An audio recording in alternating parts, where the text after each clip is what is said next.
একদম চোখে আঙ্গুল দিয়ে দেখিয়ে গেছেন এই এই জিনিসগুলো যখন দেখবে তখন কিয়ামতের অপেক্ষা করো। আপনাদের সামনে আমি কিছু তুলে ধরার চেষ্টা করছি। নবী সাল্লাল্লাহু আলাইহি ওয়াসাল্লাম বলেছেন, আমি যে নবী হয়েছি এটাই কিয়ামতের একটা বড় আলামত।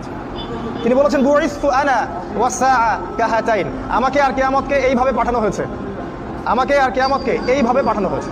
মানে এই দুই আঙ্গুলের মধ্যে যতটুকু দূরত্ব, আল্লাহ রাসূল সাল্লাল্লাহু আলাইহি ওয়াসাল্লাম আর কিয়ামতের মাঝখানে এতটুকু দূরত্ব আছে।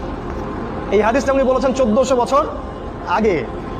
আপনার যদি সামান্য বিবেক থাকে আপনি বুঝতে পারবেন যে এখন 1400 বছর পর কিয়ামত কত কাছে। নবীজি আরো বলেছেন, আমার ইন্তেকাল কিয়ামতের একটা আলামত। তিনি আরো বলেছেন, কিয়ামতের অন্যতম নিদর্শন হচ্ছে মুসলিমদের ধন সম্পদ বাড়তে থাকবে।